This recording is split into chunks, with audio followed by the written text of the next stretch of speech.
곧 성령으로 나를 데리고 광야로 가니라.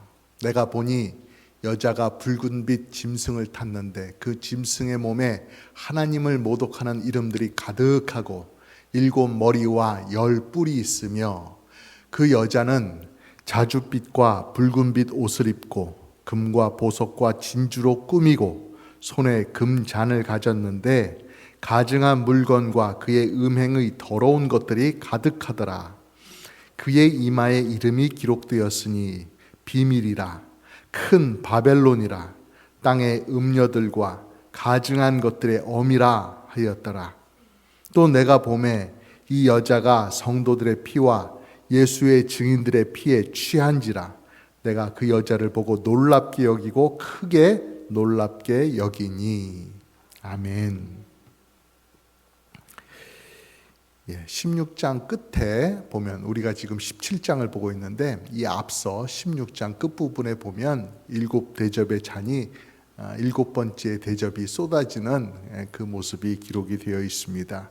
그럴 때 그 잔이 쏟아지는 이유는 하나님께서 그 큰 성 바벨론 그것을 기억하셔서 하나님께서 그의 맹렬한 진노를 그에게 쏟아 부으신다라고 그렇게 말씀하고 있는데요.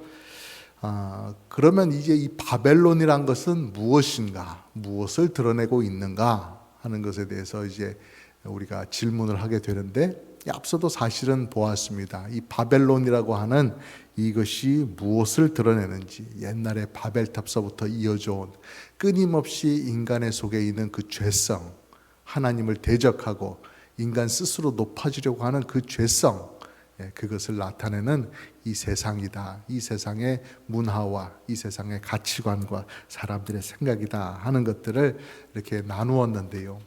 오늘 말씀에서는 그 바벨론이라고 하는 것을 음녀, 음란한 여인이다 라고 표현을 하면서 조금 다른 각도에서 짐승과의 그 관계 속에서 설명을 하고 있습니다. 바벨론이 그 진노의 포도주를 받는 사건, 그것을 좀 더 자세히 다른 각도에서 설명을 해주고 있다 하는 것인데요. 왜 하나님께서는 이를 심판하시는가? 심판하는 이유가 무엇인가? 또 그 심판을 받는 대상은 어떠한 존재인가? 하는 그런 것들을 우리가 더 알게 되는 것입니다. 그래서 이 16장부터 17장에 이어지는 그 말씀의 흐름을 우리가 생각하고 이해하게 된다면요, 하나님을 배반하고 등진 이 세상이 얼마나 비참하고 악독한 세상인지 이 세상의 본 모습을 우리가 보게 되는 거예요.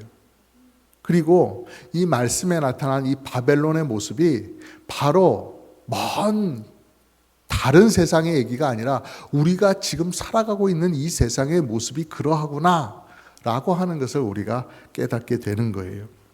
그리고 그렇게 됨으로 인해서 우리가 지금 살아가는 이 시간이 그 말세의 때구나, 심판이 임박한 때, 하나님의 진노가 내리는 바로 그러한 때구나 하는 사실을 우리가 알게 되는 것입니다. 그렇기 때문에 이 말세의 때에 우리는 정신을 차리고 믿음으로 깨어 있어야 하는 것이죠. 믿음의 신발을 고쳐 신고 올바르게 세상의 유혹에 마음 빼앗기지 않도록 하나님 앞에서 바르게 살아야 할 이유를 다시 한번 깨닫게 되는 것입니다. 먼저 3절 말씀을 보면은요, 성령님께서 요한을 데리고 광야로 나가시는데요, 그 광야에서 요한이 보는 모습이 무엇입니까? 곧 성령으로 나를 데리고 광야로 가니라. 내가 보니 여자가 붉은빛 짐승을 탔는데 그 짐승의 몸에 하나님을 모독하는 이름들이 가득하고 7 머리와 10 뿔이 있다. 이런 짐승과 그 짐승을 탄 여인, 그것을 보게 되는 거예요. 이 짐승이라고 하는 것은 우리가 이전에도 보았죠. 요한계시록 13장에서도 이 짐승이 사탄의 하수인으로 나타나서 사람들에게 우상 숭배를 하도록 잡아 끄는 그러한 힘을 발휘하는 참담한 그런 짐승으로 우리가 보았는데요. 그래서 이런 짐승이라고 하는 것은 우리가 동물원에 가면 흔히 볼 수 있는 이 땅의 어떤 짐승, 그런 것들이 아니에요. 맹수가 그런 게 아니에요. 하나님을 대적하는 세상의 권세를 상징하고 있는 것이죠. 정치와 사회적으로 힘을 쓸 수 있는 그 세력, 하나님을 인정하지 않고 스스로 왕이 되고 스스로 다스리려고 하는, 하나님을 대신하려고 하는 그러한 권세, 그것을 이 짐승으로 표현을 하고 있어요. 그리고 그 짐승 위에 한 여자가 올라타고 있는데 그 여자는 어떤 모습을 하고 있느냐? 4절 5절을 보니까 그 여자는 자줏빛과 붉은빛 옷을 입고 금과 보석과 진주로 꾸미고 손에 금잔을 가졌는데 가증한 물건과 그의 음행이 더러운 것들이 가득하더라. 그리고 그의 이마에 이름이 기록되었으니 비밀이라, 큰 바벨론이라, 땅의 음녀들과 가증한 것들의 어미라 하였더라. 이렇게 기록을 하고 있습니다. 바벨론이 어느 지역의 한 도시의 이름, 나라의 이름이 아니라는 것 여러 번 말씀을 드렸어요. 하나님을 떠난 인간 문명 전체, 이런 것들을 가리키고 있는데요. 하나님 없이 높아지려는 세상, 사람의 욕망과 교만이 만들어내는 그런 세상, 그걸 가리키는 거예요. 그러니까 이 여자는 가증하고 더러운 것의 그런 대표로서 큰 바벨론이다 라고 그렇게 불린다는 거예요. 그래서 이 장면을 이렇게 이해하면 되는 것이죠. 짐승이라고 하는 것이 하나님을 대적하는 힘과 권세라고 한다면 그 위에 올라타 있는 이 음녀 바벨론이라고 하는 것은 그 힘을 이용해서 사람들을 끌어들이고 현혹시키고 유혹하고 하는 이러한 세상의 문화, 그런 것을 말한다라고 생각하면 되는 것입니다. 짐승이 억압하고 지배하는 그러한 역할을 한다고 한다면 음녀라고 하는 것은, 이 바벨론이라고 하는 것은 화려함과 매력으로 사람들의 마음을 휘어잡으려고 한다는 것이죠. 이것을 좀 더 쉽게 와닿도록 표현을 하자면요, 멕시코에서 그 마약을 만들고 그것을 퍼뜨리고 유통시키고 밀수입하고 밀수출하고 하는 그러한 조직, 흔히 갱단과 같이 돌아가고 있는, 폭력을 동반하는 그러한 멕시코의 불법적인 조직들이 있잖아요.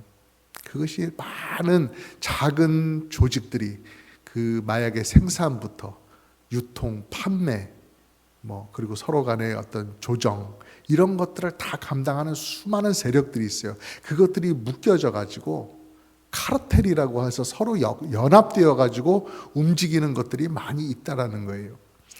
그 멕시코의 그런 마약과 관련된 그런 갱단들, 참으로 수많은 사람들이 거기에 포함되어 있죠. 그래서 그 사람들이 적게 잡으면 한 16만 정도, 좀 더 많이 잡으면 한 18만 정도, 이렇게나 된다고 해요. 엄청난 숫자지요. 근데 그렇게 많은 사람들이 그 안에서 자기 나름대로는 어떤 산업이라고 하는 기업과도 같은 그런 것에서 있다 보니까 해마다 사람들을 이제 영입을 할 거 아니에요. 새로 신입들을 이렇게 받아들일 것 아니에요. 근데 해마다 받아들이는 게 아니고 한 주마다 받아들이는 사람들이 350명 이상씩 된다는 거예요. 350에서 370명 가까이 새로운 사람들을 자꾸 받아들여요. 왜냐하면 폭력을 사용하고 불법적인 일을 저지르고 하다 보니까 죽는 사람, 다치는 사람, 그리고 더 이상 일을 못하는 사람들이 많아지니까 자꾸만 받아들여서 그 조직을 운영을 한다는 것이죠. 막 여러 가지 나쁜 일들을 하는 거예요. 마약 밀매도 하고 인신매매도 하고 금융 사기도 저지르고 석유 밀거래도 하고 청부살인도 하고 이런 온갖 불법적인 일들을 마약과 함께 행하는 그런 조직인 거예요. 그러면 여러분, 이런 악의 뿌리라고 할 수 있는 것, 이렇게 아주 나쁜 짓을 저지르고 있는 이 암덩어리와도 같은 이런 조직들, 멕시코 정부에서 왜 그것을 일거에 소탕하지 않을까요? 왜 그것들을 잡아들이지 않고 못하게 하지 않을까요? 그놈이기 때문에 그렇습니다. 마약 조직 안에 있는 놈이나 정부 안에 있는 놈이나 같이 먹고 사는, 그 이익을 같이 나누고, 마약 조직이 벌어들여서 상납을 하면 그 상납된 거 받고 비호해주는 그런 세력이 정부 안에, 경찰 안에 있기 때문에 그러한 것이죠. 또 그런 갱단들의 위협과 협박 아래서 못 이기는 척하고 넘어가고 너무나 협박이 세니까 거기에 어쩔 수 없이 굴복하는 그런 사람들이 많기 때문에 그 불법적인 조직이 멕시코 안에서 버젓이 활개를 치고 있는 것이죠. 그래서 미국에서 늘 하는 말이 그거예요. 멕시코 정부에게 그들을 소탕해라, 그들을 제거해라, 그들을 막아라 하죠. 그러나 그것이 잘 먹혀들지 않습니다. 그래서 미국에서 하는 말이 그거예요. 만약에 부패와 맞서 싸우려는 의지를 가진 정부가 있기만 하다면 긍정적인 결과가 나올 것이다 한다는 것이죠. 그들을 근절하기 위해서 다른 대책을 세울 것이 아니라 정부가 제대로 정신이 박힌 사람들이 뽑혀지고 해서 정부가 바르게 그 일을 하려고만 한다면 할 수 있는 일이다라는 것이죠. 안 하려고 하니까 못한다라는 것이죠. 짐승과 음녀의 관계가 바로 이러하다라는 것입니다. 짐승은 힘으로써 세상을 지배하려고 해요. 억압하고 통제합니다. 반면에 음녀는 화려함과 유혹으로 사람들을 끌어들여요. 사람들의 육신만이 아니라 사람들의 마음과 정신까지 지배하려고 하는 것이죠. 이렇게 악과 악이 만나서 서로 더 큰 시너지 효과를 내는 거예요. 힘을 더 내는 것이죠. 더 큰 힘을 가지고 선한 쪽으로 나가는 것이 아니라 더 많은 사람들을 더 깊은 악의 구렁텅이로 빠져들게 만들기 위해서 이 짐승과 음녀가 한자리에 같이 모여 있는 거예요. 오늘 말씀이 묘사하는 것처럼 겉으로 보면 이 여자가 짐승 위에 올라타고 앉아있기 때문에 이 여자가 모든 것을 주도하는 것처럼 보이기도 합니다. 그러나 실제적으로는 서로 짜고 협력의 관계 속에서 하나님을 대적하는 더 지독한 일들을 해나가고 있는 거예요. 4절을 보면은 여자가 어떻다고 해요? 매우 화려한 치장을 하고 있습니다. 보통 사람들로서는 그 당시에 사 입기가 어려웠던 자줏빛 옷감으로 입은 옷, 그리고 붉은빛 옷, 이런 고급 옷감, 비싼 옷감으로 옷을 해 입고 있다는 것이죠. 그리고 머리끝부터 발끝까지 금과 보석과 진주로 둘렀다라고 하는 거예요. 귀걸이, 목걸이, 팔찌, 발찌, 반지, 여러 가지 것들이 금과 보석과 진주, 값진 것으로 휘 감았다라고 하는 것이죠. 그러니 얼마나 매력적으로 보이겠어요. 여러분들은 여성들이니까 이런 모습 보아도 흥 하고 시큰둥 하십니까? 그런데 이건 지금 어떤 영적인 면에서 말씀하는 거잖아요. 그렇게 해서 사람들을 비싼 걸로, 아름다운 걸로 유혹한다라고 하는 것이죠. 자기를 치장한 것뿐만이 아니라 손에 들린 금잔이 있다라고 하는 거예요. 얼마나 좋아 보입니까? 그런데 그 금잔 안을 들여다보니까 그 안에 무엇이 들어있느냐? 가증한 것들과 더러운 음행의 흔적들이 그 안에 가득하다라고 하는 거예요. 겉은 화려한데 속은 더럽기 그지없다, 완전히 썩어있다, 악독하다라고 하는 것을 말씀하는 것이죠. 그 겉모습에 넘어가면 안 된다라고 하는 것이죠. 근데 여기서 끝이 아니에요. 하나님의 크나큰 진노가 이들에게 쏟아 부어지게 되는 그 이유는 6절에 보니까 이렇게 또 나옵니다. 또 내가 보매 이 여자가 성도들의 피와 예수의 증인들의 피에 취한지라 내가 그 여자를 보고 놀랍게 여기고 크게 놀랍게 여겼다라고 하였잖아요. 이 여자의 상태가 어떻다고 말씀합니까? 성도들의 피에 취해 있다라고 말을 하고 있어요. 이 여자의 속성이 바로 이러하다라고 하는 것이죠. 어쩌다가 누구를 다치게 하고 누구를 피 흘리게 했다, 이런 것이 아니라는 것입니다. 평소에 성도들을 핍박해서 죽이는 것, 피 흘리게 만드는 것, 그것을 기뻐하고 즐기며 살아가고 있다라고 하는 것이죠. 바로 그 일을 하고 그 일을 즐긴다라고 하는 것이죠.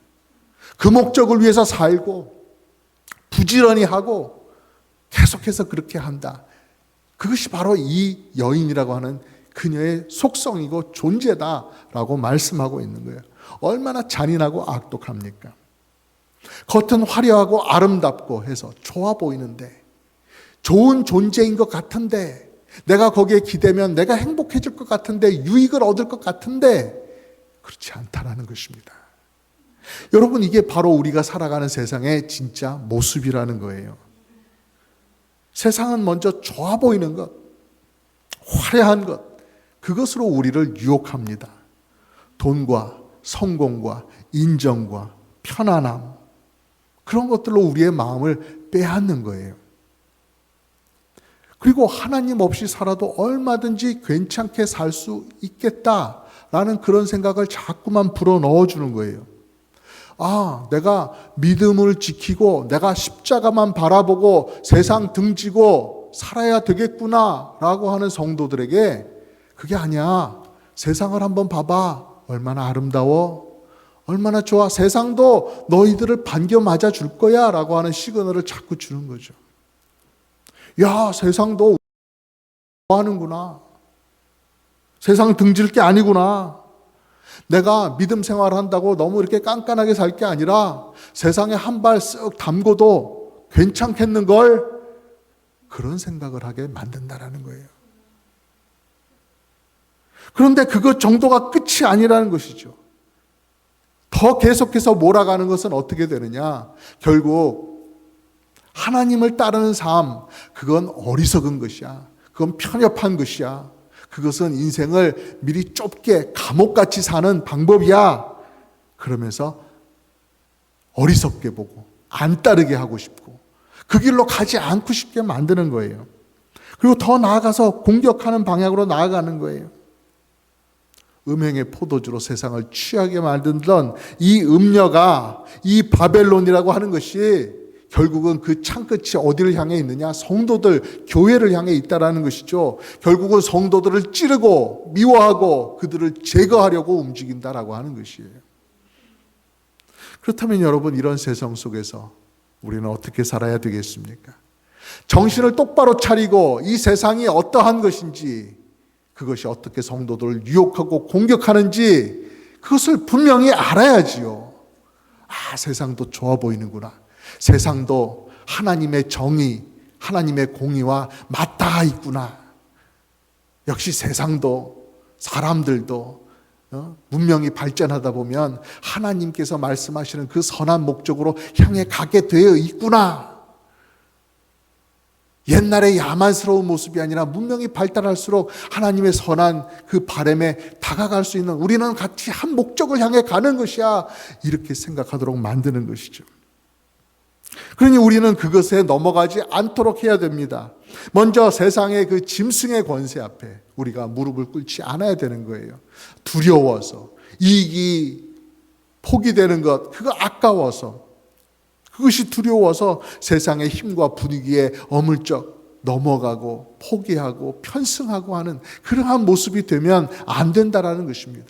세상이 말하는 그 그럴듯한 이야기, 힘을 모아 주십시오, 우리가 소리를 냅시다, 힘을 냅시다, 이러한 일에 우리 같이 뜻을 모읍시다 하고 말하는 그런 거짓말들, 거기에 넘어가면 안 된다라는 것입니다. 또 음료의 유혹에도 빠지지 말아야 돼요. 우리는 많은 경우에 핍박보다 유혹에 더 쉽게 넘어가게 되거든요. 그쪽이 좋아 보이기 때문에 넘어가는 거예요. 그쪽이 편안해 보이기에 점점점 따라가게 되는 것이죠. 그러다 보면 어느 순간 성도의 발걸음이 거룩하고 바르고 올바르게 나아가는 것이 아니라 술에 취한 것처럼 이리저리 비틀비틀거리게 되는 것이에요. 그러니까 우리는 그렇게 되지 말아야 돼요. 그런 유혹에 빠져서 정신없이 흔들리지 말아야 되는 것이죠. 음료의 유혹에 취하는 것이 아니라, 음료가 건네는 그 포도주잔에 취하는 것이 아니라 성령으로 충만하게 살아야 되는 것입니다. 에베소서에 그렇게 말씀하셨잖아요. 술 취하지 말라. 이는 방탕한 것이니 오직 성령으로 충만함을 받으라 하였습니다. 내가 술로서 채워져 가지고 취하는 것이 아니라 성령으로 채워져서 하나님을 기쁘시게 해드리는 삶을 살아야 된다 말씀하시는 거예요. 여기서 술이라고 하는 게 진짜 마시는 술, 그걸 말씀하는 것이 아니라 하나님을 잊어버리게 만드는 것, 하나님을 등지게 만드는 그 모든 것들을 다 말씀하는 바로 그러한 상징이잖아요. 세상은 포도주로 사람을 취하게 만들어요. 사람의 마음을 흐리게 하고 분별력을 잃게 만듭니다. 그러나 여러분, 성도는 그렇게 세상에 취해서 살 사람들이 아닙니다. 우리는 성령님이 우리 안에 오셔서 함께 살아가시는 그런 존귀한 하나님의 자녀라는 거예요. 그래서 성령님으로 충만한 사람이고, 성령님께서 우리의 마음을 채우시고 우리의 생각과 발걸음을 이끌어 가시는 거예요. 그러니 우리가 선택해야 되는 것은 분명한 거예요. 한쪽에는 화려한 옷을 입고 좋게 치장을 하고 그럴듯하게 보이려고 하며 보석과 진주로 꾸민 여자가 있습니다. 겉으로 보기엔 너무나 매력적이고 마음이 끌려요. 그러나 그녀를 따라가면 결국 하나님을 저버리게 되고 믿음을 포기하게 되고 결국은 멸망의 구렁텅이, 하나님의 진노를 받는 자리로 깊이 들어가게 되는 거예요. 그러나 다른 한편에는 누가 계십니까? 세상 사람들이 보기엔 초라하다, 별것 아니다, 십자가에서 죽기밖에 더 했겠느냐 라고 하지만 바로 거기에는 우리를 위해서 피 흘리신 예수님이 계시는 것입니다. 그분은 우리를 위해서 이 세상 낮고 천한 자리까지 오셨고, 그리고 마침내 골고다, 십자가가 세워지는 그 골고다 언덕까지 오신 거예요. 그래서 예수님을 따라가면, 그분을 나의 주님으로 고백하면 그 길이 바로 생명으로 이어지게 되는 것이고 우리에게 구원의 은혜를 주신다는 것입니다. 화려한 음녀에게 잠시 동안은 즐겁고 편안할지 모르지만 결국은 하나님을 떠나게 만들고 영원한 지옥에서 살게 만드는 그러한 길이고, 반대로 예수님께서 걸으신 그 십자가의 길, 철저히 낮아지고 피와 눈물로 얼룩진 그러한 길일 테지만 그 길이 바로 생명으로 가고 사랑으로 나아가는 길임을 여러분 잊지 마시기를 간절히 바랍니다. 화려하게 단장한 이 세상의 소리에 현혹되지 마시고 성령으로만 충만해지셔서 예수님만 따라가시기를 주님의 이름으로 축복합니다.